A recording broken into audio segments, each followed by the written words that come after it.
Hello students, I am doctor Shashi Tyagi. आज हम differential equation में linear differential equation of second order with variable constant को discuss करेंगे। Linear differential equation of second order की होगी और उसमें जो कोफिशिएंट हैं हमारे वो वेरिएबल होंगे। इस चैप्टर लंबा है ये चैप्टर, तो इसलिए मैंने इसको पार्ट्स में डिवाइड किया। आज हम पार्ट 1 को डिस्कस करेंगे। स्टूडेंट्स, ये थोड़ा चैप्टर अभी तक जो आपने किए थे वो इजी चैप्टर थे। अब थोड़ा सा ये मुश्किल है, बहुत मुश्किल नहीं है, लेकिन इसमें समझने की आपको आवश्यकता है। एक जनरल लीनियर डिफरेंशियल इक्वेशन हमारी इस तरीके से हम डिफाइन कर सकते हैं: D two Y over D X square plus P D Y by D X plus Q Y equal to R. P Q R the function of X alone, only X, ये ध्यान रखिएगा, only x. अब इस type की जो हमारे पास equation होती है, जनरली उनके लिए कोई भी ऐसा जो है स्टैंडर्ड मेथड नहीं है कि हम ये कहें कि मेथड लगा दें और इक्वेशन को सॉल्व हो जाएगी। फिर भी ये इनको सॉल्व करने के लिए कुछ पर्टिकुलर केसेस हैं कि अगर ऐसा केस संभव है तो ये वाला मेथड लगा देंगे, इस तरीके से सॉल्व कर सकते हैं। तो पर्टिकुलर केसेस जो हैं आज मैं आपको डिस्कस करूँगी, जिससे आपको थोड़ा आसान पड़े। पहला केस जो हम कंसिडर करें: to find complete solution of above equation when one integral belonging to the complementary function is known. जो इक्वेशन का हमारा कम्प्लीमेंट्री फंक्शन होता है उसका एक इंटीग्रल हमारे पास हमें पता हो पहले से ही, तब हम इस इक्वेशन को सॉल्व करेंगे। कॉम्प्लीमेंट्री फंक्शन, पर्टिकुलर इंटीग्रल, ये सब मैं पढ़ा चुके हैं पहले, जो हमारे प्रीवियस वीडियो हैं उनमें आप देख सकते हैं। ये देखिए हमारे पास इस तरह की इक्वेशन है, ये जो कि गिवन है: D two Y by D X square plus P D Y by D X plus Q Y, Y है यहाँ पर, इक्वल टू आर। तो हमने इसका ये मान लिया है कि y equal to U be known integral of complementary function. y equal to U be known integral of the complementary function, ये हमें पता है पहले से ही। y equal to U of this equation one, इसे वन इक्वेशन का है। Then y equal to U is the solution of, right hand side यहाँ पर जीरो हो गई है, देखिए ये राइट हैंड साइड ज़ीरो हो गई है। कॉम्प्लीमेंट ऑक्सिलरी इक्वेशन है ये एक तरह से, इसकी बेस पर हम ऑक्सिलरी इक्वेशन बनाते हैं। तो y इक्वल टू यू जो है इसका सॉल्यूशन हो जाएगा। ये क्या कम्प्लीमेंट्री सॉल्यूशन है, this is only complementary solution because right hand side is zero, जैसे कि ये मैंने पहले इसमें वीडियो लेक्चर में आपको बताया हुआ है। राइट, अब ये इक्वेशन हम u जो है सेटिस्फाई करना चाहिए इस इक्वेशन को, तो हम इस अपनी इक्वेशन को इस तरीके से लिख लिया हमने: D two U by D X square plus P D U over D X plus Q U equal to zero. इसे हमने थर्ड इक्वेशन कह दिया। अब हम इसका सॉल्यूशन मान लेते हैं। अब हमारे पास ये इक्वेशन है कि वह कंप्लीट सॉल्यूशन मानते हैं इसका, कंप्लीट सॉल्यूशन जिसमें particular integral and complementary function दोनों होंगे। y equal to U V, V is the function of, जो भी हमारे पास ये आएंगे वो उसका फंक्शन हो जाएगा, x का, x मिलाकर x और y के फंक्शन बनेंगे ये। तो ये हमारा कंप्लीट सॉल्यूशन है। अब हमें फाइंड करनी है वैल्यू ये, तो अब हम इस पर चलेंगे, इससे स्टार्ट करेंगे y कंप्लीट सॉल्यूशन से। डिफरेंशिएट किया इसको, D Y by D X निकाल लिया, ये वैल्यू आ जाएगी। सेकेंड डेरिवेटिव निकाल लिया, ये आ गया। अब ये सब हम 4, 5, 6 इन अपनी जो हमारी गिवन इक्वेशन है सेकेंड ऑर्डर की उसमें रख देंगे ये वैल्यूज़। ये वैल्यू रखने के बाद हमारे पास इक्वेशन इस टाइप की आ जाती है, v वाली, डी टू वी। अब v और x और u में आपकी इक्वेशन बन रही है। ठीक है, इसको हम जब सिंप्लीफाई कर लेते हैं और इसको सिंप्लीफाई कर लेंगे अपनी स्टैंडर्ड फॉर्म की तरह से ले आएंगे, तो हमारे पास ये इक्वेशन बनेगी। d2v/dx² plus 2u du/dx plus p v/dx equal to r। Note, ये जो p अब हमने क्या करा, dv/dx, ये जो है आपका, इसको स्मॉल p मान लिया है। इसमें दो p यूज़ करे गए हैं, कैपिटल P शुरू में बताया था, और ये अब हमने स्मॉल p मान लिया। आप कोई और नोटेशन अगर आपको सुटेबल लगता है तो वो भी आप ले सकते हैं। जनरली p ही यूज़ किया जाता है, स्मॉल p। तो dv/dx स्मॉल p हो गया। सेकेंड डेरिवेटिव इसका क्या हो जाएगा, dp/dx। तो अब ये जो सेवेंथ इक्वेशन बनी है हमारी, ये किस फॉर्म में रिड्यूस हो गई हमारी, इस फॉर्म में रिड्यूस होगी, dp/dx plus 2u/u/dx plus p and small p। यहाँ देखिए ये स्मॉल p, ये आपका डिपेंडेंट वेरिएबल है एक्स पर, इस पर,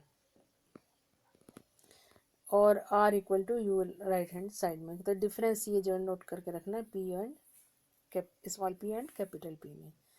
अब इस इक्वेशन को अगर हम ध्यान से देखते हैं तो ये इक्वेशन हमारी क्या है, लीनियर इक्वेशन है।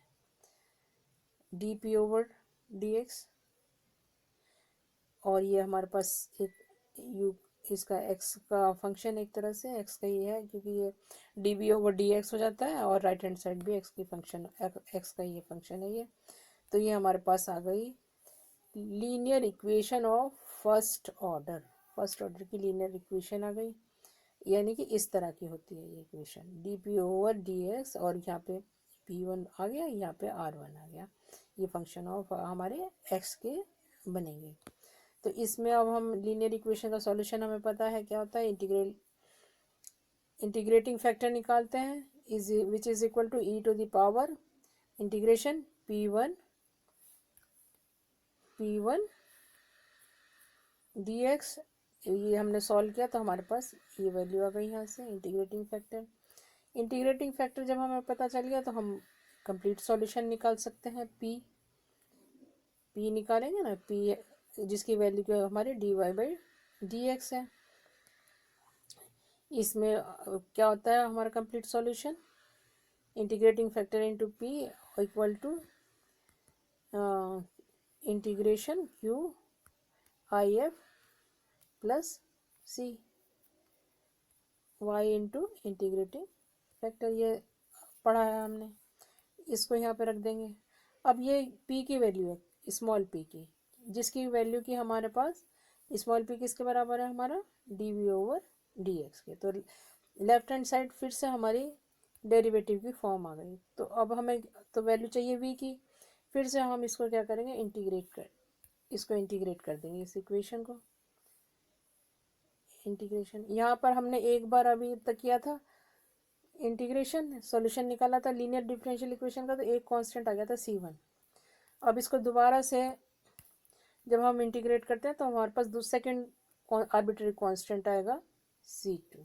इंटीग्रेट किया हमने इसको पूरी इक्वेशन को, c1 कांस्टेंट हमारे पास पहले से ऑलरेडी है, अब ये नया कांस्टेंट c2 जुड़ गया। सेकेंड ऑर्डर की हमारे पास इक्वेशन है तो उसके सॉल्यूशन में कितने कांस्टेंट आएंगे, दो कांस्टेंट आते हैं। ये फर्स्ट बिल्कुल बिगिनिंग में ही डिफरेंशियल इक्वेशन के पढ़ाया जाता है। तो कंप्लीट यह अब हमारा क्या निकला है यहाँ से v, और हमें निकालनी किसकी वैल्यू है, स्टार्टिंग से y की वैल्यू निकालनी है, y इक्वल टू uv। तो ये हमारा y इक्वल टू uv, ये आ जाएगा u इंटू ये वैल्यू ऑफ v की, यहाँ पर आ जाएगी। तो इस तरीके से हम अपनी इक्वेशन को सॉल्व कर सकते हैं। इस जो ये एक्सप्लेनेशन है, इसको आप 2-3 बार देखेंगे, समझेंगे, तो ये आपकी समझ में आ जाएगा। एकदम से नहीं समझ आएगा, इसको कई पार्ट में हमने सब्स्टिट्यूशन लगाए हैं। पहला सब्स्टिट्यूशन हम लगाते हैं y equal to u, right. फिर ये वैल्यू हम इसकी जो सॉल्यूशन है ये मान लेते हैं y इक्वल टू uv। अपनी इक्वेशन में फर्स्ट ऑर्डर और सेकंड ऑर्डर डेरिवेटिव की वैल्यूज़ रखते हैं, उससे हमारे पास फिर हम सब्स्टिट्यूशन लगाते हैं स्मॉल p का, स्मॉल p से, स्मॉल p में हमारी लीनियर इक्वेशन बन जाती है। उसे हम लीनियर वाले मेथड से, इंटीग्रेटिंग फैक्टर वाले से सॉल्व करते हैं, उससे हमारे पास p की वैल्यू निकलती है। p हमारा dv/dx है, इससे हम इंटीग्रेट करके v निकाल लेते हैं और लास्ट में हम y की वैल्यू निकाल लेते हैं जो कि हमें फाइनल निकाल लेते हैं। अब यहाँ आइए अब इसको, ये तो थ्योरी थी इस मेथड की, हम इस तरह से इसको अप्लाई करते हैं। अब हम इस तरह के केसेस लेंगे कि हमारे पास इंटीग्रेटिंग फैक्टर पता है हमें। पहला केस इसमें कंसीडर करेंगे कि इंटीग्रेटिंग फैक्टर हमारे पास y equal to E to the power m x की फॉर्म में है।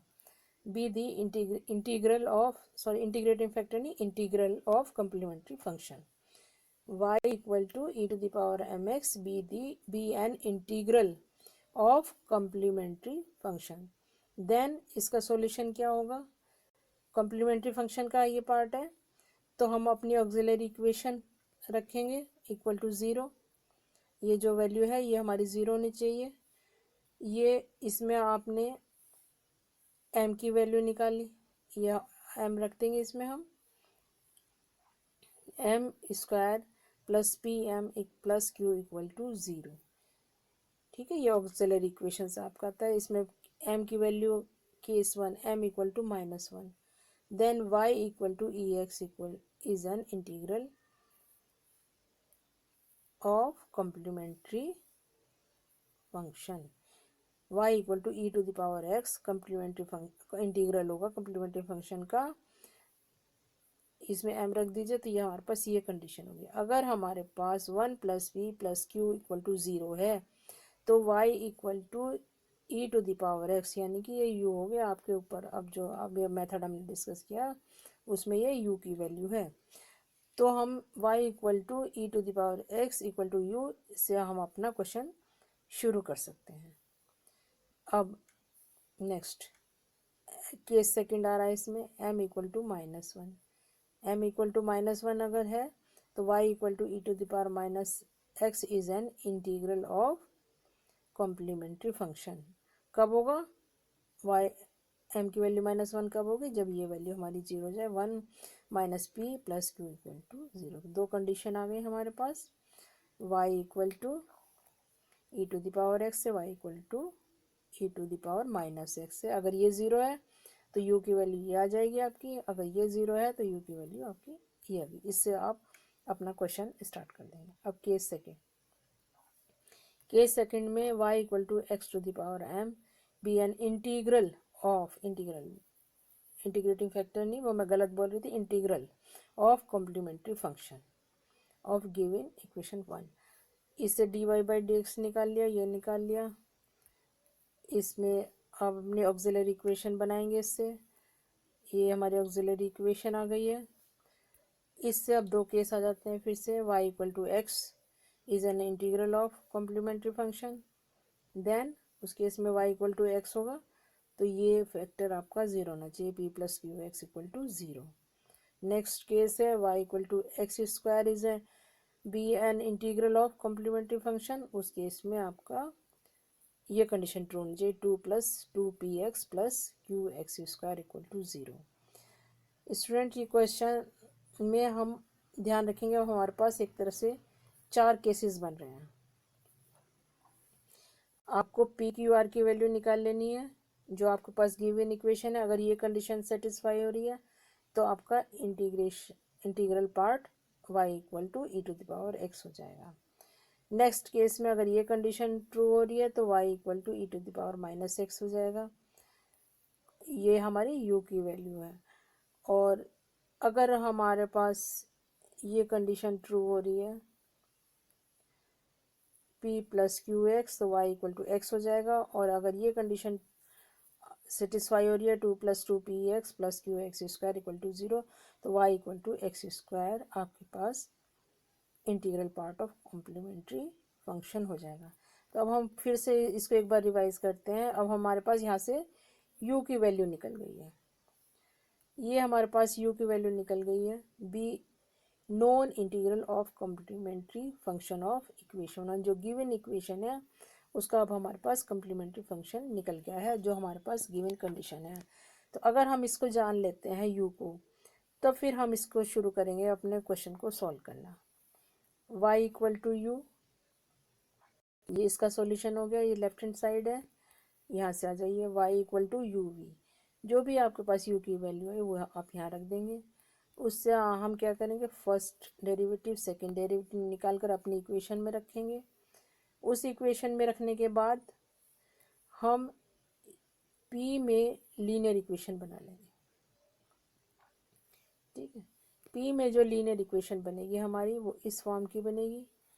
लीनियर इक्वेशन में आप मेथड लगा देंगे इंटीग्रेटिंग फैक्टर वाला।